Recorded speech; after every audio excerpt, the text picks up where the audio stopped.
बिस्मिल्लाहिर्रहमानिर्रहीम, अस्सलाम वालेकुम। मैं हूं ईसा नकवी और मेरे साथ मौजूद हैं सिद्दीक जान। वीडियो के आगाज़ में मैं आपको शेर सुनाऊंगा असदुल्ला खान गालिब का। उनका शेर है कि थी खबर गर्म कि गालिब के उड़ेंगे पुर्जे, देखने हम भी गए थे तमाशा ना हुआ।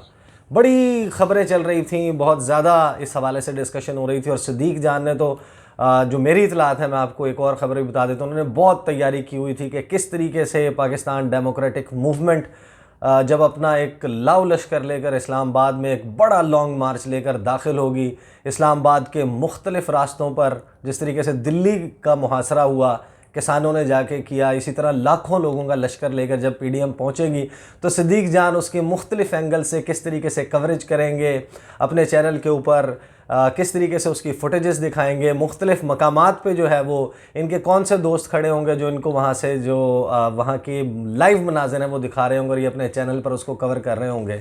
लेकिन वो तमाशा जो है वो डिले पर डिले होता जा रहा है, तारीख़ पे तारीख़ पड़ती जा रही है। सिद्दीक जान, आपके फेवरेट पॉलिटिशियन मौलाना फजलुर रहमान और आपके फेवरेट सेट ऑफ पॉलिटिशियंस हैं ये जो इस वक्त पीडीएम में हैं, जिनके ऊपर आप बहुत ज़्यादा गुफ्तगू करते हैं, इन्होंने तो बड़ी जो है वो उम्मीद दिलाई हुई थी कि इस्लामाबाद जो है वहाँ पर दमादम मस्त कलंदर होगा और तैयार हो जाओ। लाहौर में भी ऐलान हुआ, लाड़काना में भी कुछ ना कुछ इसी किस्म की आवाज़ें आई, अब वो आवाज़ें दब गई। क्या हो गया? आपके सीने में दिल नहीं है? नहीं, सीने में तो मेरे दिल है, मैं तो दिल रहम नहीं है? दिल के साथ सवाल कर रहा हूं। रहम नहीं है आपके दिल में? मैं एक रहम दिल आपको आदमी हूं। तरस नहीं आता? तरस भी आता है। ऐसी आप जो मजलूम होते हैं, जो बेबस लोग होते हैं, क्या उनके साथ ऐसे करते हैं जो आप कर रहे हैं? देखिए, मैं खबर को डिस्कस कर रहा हूँ, इसमें कोई जब कोई गम की कैफियत में होता है तो क्या उसके साथ ऐसे करते हैं? नहीं, गम की कैफियत में क्या, वो तो अपना एक नया लाया अमल बयान कर रहे हैं, इसमें गम वाली कौन सी बात है? मतलब आपको उनके चेहरे देख के नहीं पता चल रहा? देखिए, चेहरे देख के जो है वो बहुत कुछ पता चलता है, लेकिन जाहिर है कि चेहरा शनासी शाकिर आप सियाणे हैं। हाँ सारी शक्ल ना देख हालात ना पूछ। बात यह है कि इस मौके पे तो उनके साथ इजहार ताज़ियत करना चाहिए, इजहार हमदर्दी करना चाहिए।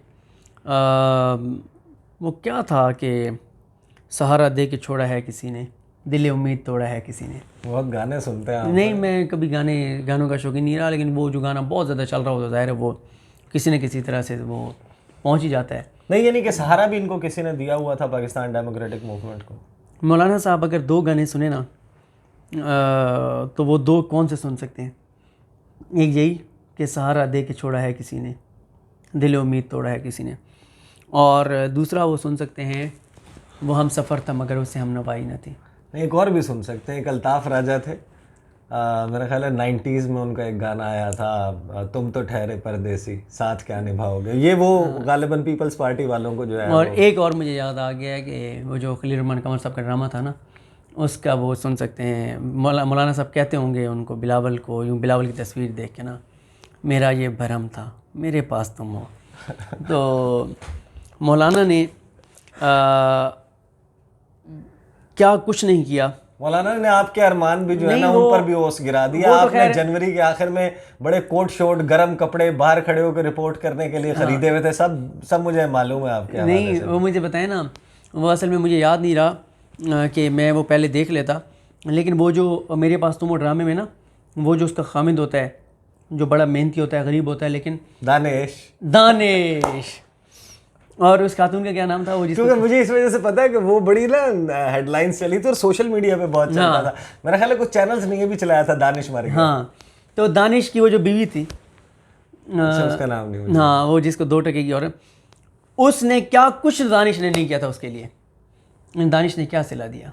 वो दानिश नहीं, दानिश उसने क्या उसको सिला दिया था कि वो एक और बंदे के साथ चली गई थी। दानिश को उसने क्या सिला दिया? वही ना। तो यहाँ पे वही हुआ है, मौलाना ने क्या क्या सर्विसेज हैं जो पीपल्स पार्टी को प्रोवाइड नहीं की, क्या क्या सपोर्ट है जो नहीं दी, बिलावल के लिए क्या क्या नहीं किया, अपनी पार्टी तोड़वा दी। उनकी पार्टी उनके साथ उनको क्या कहती थी?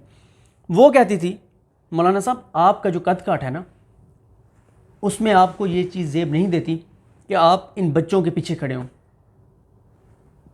कभी इस दर कभी उस दर, कभी दर बदर, कभी जाके आप सियासी तौर पे सजदा रेज़ हो जाते हैं, जाती उम्रा सियासी तौर पे कह रहा हूँ, कभी आप जाके माथा टेक देते हैं जरदारी हाउस और बिलावल हाउस, सियासी माथा टेकने की बात कर रहा हूँ, फतवा ना आ जाए।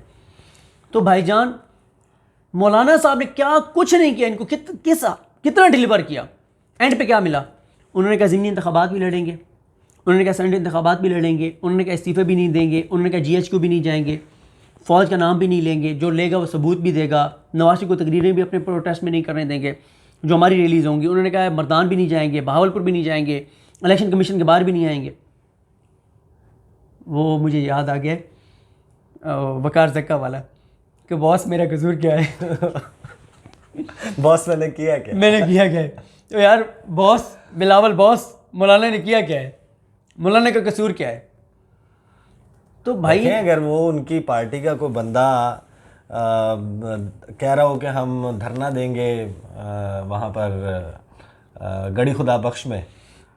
मैं से एक बात बताऊँ आपको, हाँ, पीपल्स पार्टी ने सियासी तौर पे, या एक लाइटर नोट पे करते हैं वीडियो, पीपल्स पार्टी ने सियासी तौर पे मौलाना के साथ वही किया है जो हरीम शाह ने मुफ्ती अब्दुल कवी के साथ किया है। यार देखें, आप मेरी बात सुने। वजह है ना, वजह है ना, सुन लें। उन्होंने क्या किया? नून लीग क्यों बनी थी? पीपल्स पार्टी के ख़िलाफ़ बनी थी, इस्टेब्लिशमेंट ने बनाई थी। ज़ियाउल हक ने बनाया, ज़ियाउल हक की औलाद थी, सियासी औलाद थी। ज़ियाउल हक ने इनकी परवरिश की। और उधर कौन था? भुट्टो था। ज़ियाउल हक की पोती, मरीम पोती होगी ना, नवाज शरीफ कब्र पे खड़े होकर कसम खाई थी कि मैं आपका मिशन आगे बढ़ाऊंगा। और जब ज़ियाउल हक साहब की वो हुई, उनकी डेथ हुई, नवाज शरीफ ने कई रोज़ तक खाना नहीं खाया था। ठीक है कि मेरे तो वालिद इस दुनिया से चले गए हैं। तो अगर ज़ियाउल हक साहब के बेटे थे नवाज शरीफ रूहानी तौर पे, तो मरीम ज़ियाउल हक की क्या लगी? ये आप ही कहेंगे रूहानी तौर पे। रूहानी तौर पे पोती हुई ना। अब ज़ियाउल हक की रूहानी पोती भुट्टो के मिज़ार पे जाके फूल फेंक रही है। नवाज शरीफ जिसको कहते थे जाली शहीद, नवाज शरीफ जिसको कहते थे बेनज़ीर को अंग्रेज़ों के कुत्ते नहलाने वाली, उसकी कब्र पे फूल फेंक रही हैं। फिर मानते या नहीं मानते जरदारी को? यकीन करें, मैं कायल हो गया आसिफ अली जरदारी साहब की सियासत का। मैं मान गया हूँ कि एक जरदारी साहब पे भारी। उन्होंने 3 काम किए हैं। सबसे पहले उन्होंने नवाज शरीफ को उस लाइन पे लगाया कि नवाज शरीफ उस लाइन पे चले कि आगे जाके और नवाज शरीफ नंगी तारों से टकरा गए। एक काम इमरान खान ने भी किया। यहाँ रुक जाना, मुझे 3 चीज़ें बताने दें। पहले उन्होंने वो चीज़ की कि Nawaz Sharif red line cross कर गए, मैच से ही बाहर हो गए, गेम से ही बाहर हो गए। फिर उन्होंने मौलाना के साथ और बाकियों के साथ ये किया कि सानू नहर वाले पुल से बुला के थे, आप पता नहीं कितने रह गया। इनको बुला के ना नंबर बंद कर लिए। ये उस जगह पे चले गए हैं जहाँ पे। और तीसरा उन्होंने ये किया है कि वो ज़ियाउल हक की पोती, वो ज़ियाउल हक की बाक़ियात, वो नवाज शरीफ की बेटी, वो जाके बेनज़ीर की कब्र पे फूल फेंक रहे हैं।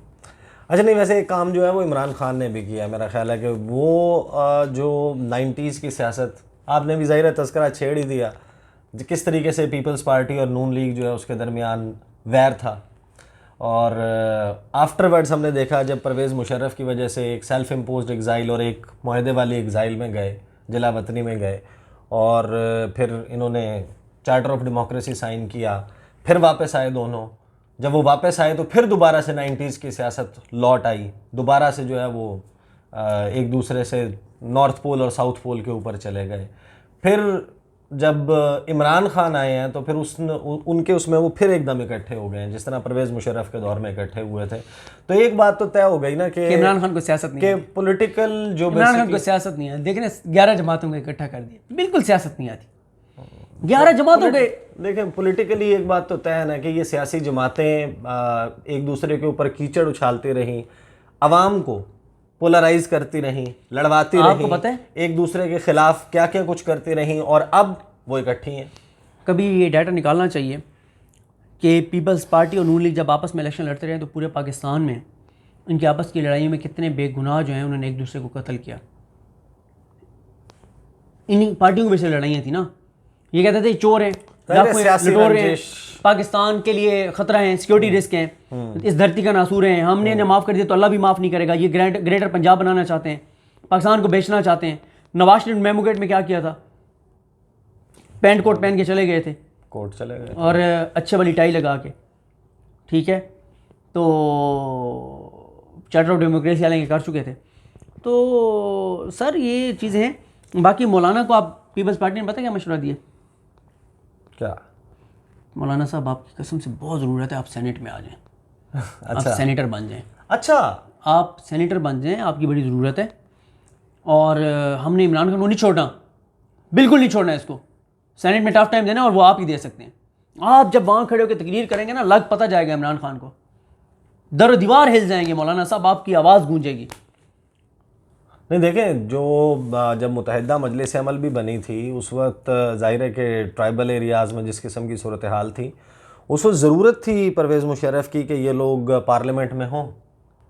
तो इसी तरीके से क्या अब बाकी ज़रूरत नहीं है कि मौलाना जो है वो भी पार्लियामेंट में हो, अगर सेनेट में हो? क्या इसमें मज़ाक है? आप मौलाना पे कितना रिपोर्ट करते हैं? अभी जो है वो नहीं आ रहे, आपने इतना कुछ तैयारी की हुई थी उनकी कवरेज की, वो सारी ज़ाया हो गया। वो जब आ रहे होंगे सेनेट में तो आपके लिए बड़ा आसान होगा। आप मौलाना साहब हर सूरत में आएंगे, क्योंकि मौलाना साहब फतवा दे चुके हैं, जिहाद है, जिहाद से पीछे नहीं हटा जाता, शहादत कबूल की जाती है, पीछे नहीं हटा। मौलाना साहब ज़रूर आएंगे। अच्छा, आपको ये लगता नहीं है कि किसी भी तरह से पीडीएम ने, मौलाना ने अपने सियासी पत्ते अच्छे तरीके से खेले? अच्छी तरह से खेलें, कि कहीं से नहीं लगता, यानी कोई आप मार्क्स नहीं देंगे इन्हें? जलील हो गए, ख्वार हो गए, सियासी तौर पे बात करूं, कहीं के नहीं रहे, बंद गली में पहुंच गए, दीवार से लग गए, रास्ता नज़र नहीं आता। नहीं, आपको लगता है कि हुकूमत को कोई टेंशन नहीं है? जब भी आज से 5, 7, 8, 10 साल बाद कोई किताब लिखेगा ना, उन लोगों में से जो मिलिट्री इस्टेब्लिशमेंट में बैठे हुए थे और बैठे हुए हैं, 10 साल बाद ईसा नकवी साहब ज़िंदगी रही, आपको ये बात मेरी याद आएगी। लिखने वाला लिखेगा कि इमरान खान की हुकूमत को और इमरान खान को जितना फ़ायदा पीडीएम ने और नवाज शरीफ ने दिया था ना, वो बयान नहीं किया जा सकता। जब नवाज शरीफ ने फ़ौज पे हमले शुरू किए ना, और के फ़ौज की क़यादत का नाम लेकर, उसके बाद जितना ये तय हुआ ना कि भाई अब कंपनी यही चलेगी, और जितने सियासी बेरोज़गार हैं, कंटूटे हैं, इनकी कोई गुंजाइश नहीं है। अच्छा, चाय की वजह से भी कोई प्रॉब्लम हुआ है?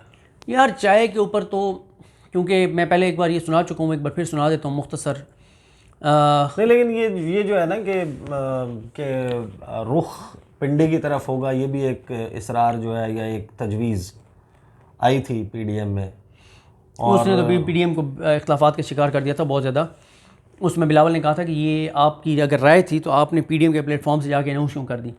देखें, वो क्योंकि आपका ताल्लुक भी लिया से है, मेरा भी ननिहाल लिया से है, तो मैंने एक जगह ये पहले शायद siyaset.p के भी मिसाल सुनाई है। जब एमक्यूएम अपने रूज पे थी ना, और खौफ आता था एमक्यूएम के नाम से, तो ये जो चाय वाली बात हो रही है कि आएँ तो इनको चाय पिलाएंगे, पिंडी आना चाहते हैं तो आएँ, इनकी खातिर तवाज़ो करेंगे, चाय पिलाएंगे।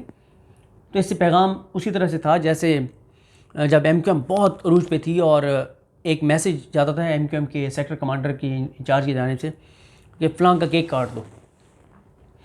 अगले दिन उस बंदे के ऐलानात हो रहे होते थे मसाजिद में, केक कट जाता था उसका। तो उन दिनों में लिया में एमक्यूएम की वॉल चेकिंग हुई, और वॉल चेकिंग इसलिए हुई कि एमक्यूएम जनूबी पंजाब में पेनिट्रेट करना चाह रही थी। एक एमएनए या एमपीए वहाँ पे थे, उन्होंने वॉल चेकिंग मिटवा दी, मुझे अब उनका नाम याद नहीं है। जब वॉल चेकिंग मिटवा दी ना, तो फ़ारूक सत्तार ने उनको कॉल करके कहा कि फ़लाँ साहब, आपको पता है हम बहुत शरीफ लोग हैं, हम तो बिल्कुल होम्योपैथिक लोग हैं, हम तो बिल्कुल बेज़रर लोग हैं, हम तो किसी को कोई नुकसान ही नहीं पहुंचाते, हम तो इंतहाई शरीफ लोग हैं। तो सर आपने तो हमारी वॉल चेकिंग मिटवा दी। उन्होंने कहा जो मुझे चंद घंटे दे, मैं आपको कॉल करता हूँ।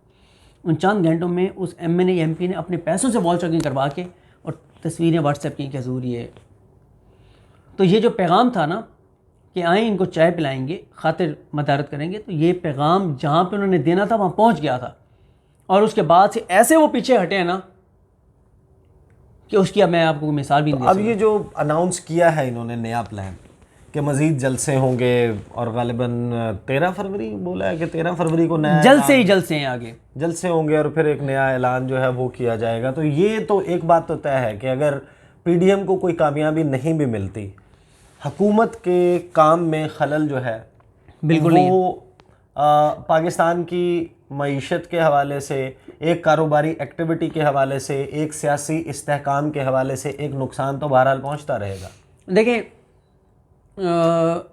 हुकूमत असर तो मुल्क में होता है सियासी अदम इस्तेहकाम की वजह से, लेकिन मैं समझता हूँ कि इमरान खान साहब की टीम में वो तमाम लोग पीडीएम के हमायती हैं, वो पीडीएम के लिए काम कर रहे हैं, जो पीडीएम के हर बयान के ऊपर बयान रिएक्ट करके, बयानात बना के टीवी चैनल्स को थ्रेट करके, रिपोर्टर को थ्रेट करके खबरें चलवाते हैं।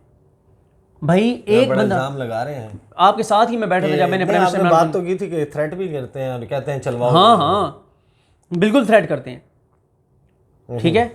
और भाई मैंने तो ये प्राइम मिनिस्टर के सामने भी ये बात की थी, 11 लोग मीडिया सेल चला रहे हैं, भाई एक बंदा जवाब देना, शिबली फराज, 11 लोगों की क्या ज़रूरत है जवाब देने की।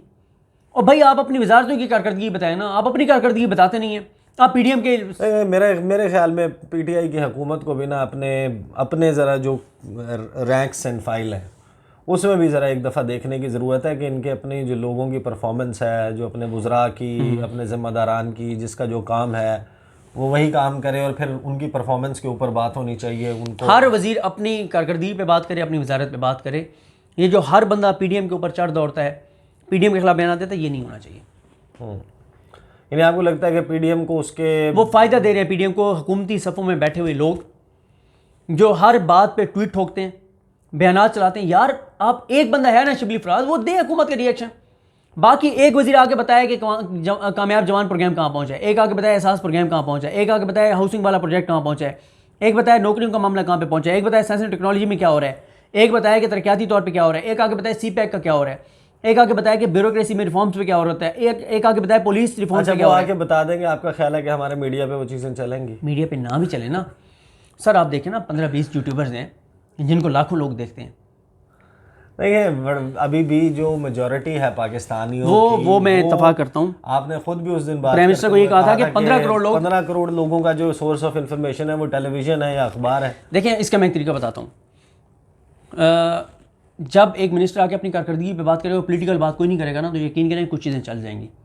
मसला ये है कि वो आगे 15 मिनट अपनी वजारत में बात करता है, पहला सवाल पीडीएम पे होता है, वो जवाब नहीं, मैं आपको सदीक जान साहब, मैं माजरत के साथ मैं आपसे बिल्कुल इख्तलाफ करता हूँ इस बात पे, क्योंकि हमारे सामने है कि ऐसी खबरें भी होती हैं जिसमें सब्सटेंस होता है इंटरनेशनल अफेयर्स के हवाले से, रीजनल अफेयर्स के हवाले से, पाकिस्तान की अचीवमेंट्स के हवाले से, पाकिस्तान ने किसी शोबे में परफॉर्म किया उसके हवाले से, या फिर भारत जो कुछ पाकिस्तान के ख़िलाफ़ कर रहा है उसके हवाले से। उनमें मेन स्ट्रीम मीडिया के ऊपर बात नहीं होती।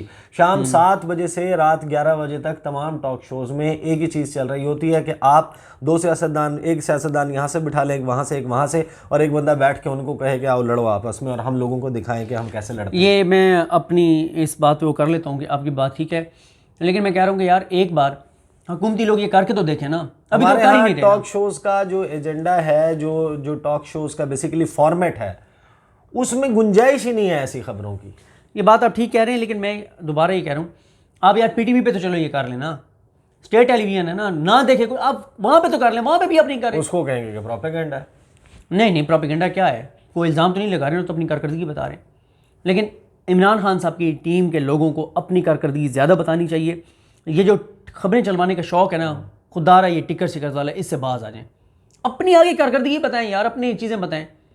हर बंदा लगा हुआ है पीडीएम के पीछे, उससे फिर पीडीएम क्या कहती है, साहब के अरमानों पे उससे पीडीएम क्या कहती है कि इतने खौफजदा हैं, 11 लोग बयान दे रहे हैं, और 11 लोग तो अपनी हाजिरी लगवाने के लिए बयान दे रहे हैं। सदीक जान साहब के अरमानों पे ओस पड़ चुकी है। मौलाना फजलुर रहमान पाकिस्तान डेमोक्रेटिक मूवमेंट ना दमादमस्त कलंदर करने के लिए कोई तारीख, लेकिन याद है हमारा इंतज़ार जो है वो तवील होता जा रहा है। हम चाहते हैं कि पीडीएम जो है वो आए इस्लामाबाद, हम यहाँ पर ज़रा एक पॉलिटिकल गहमा गहमी देखें। अभी तो लंदन से जो है वो चीज़ें हैंडल हो रही होती हैं, वहाँ से ख़बरें आ रही होती हैं, वहाँ से जो है वो ज़ाहिर है कि जो ख़बरों का मरकज़ है, जिस तरह 2006-05 का टाइम था, 2005-06 आपने उस वक्त सहाफ़त शुरू नहीं की थी। उस वक्त सियासी सरगर्मियों का मरकज़ जो है वो लंदन था।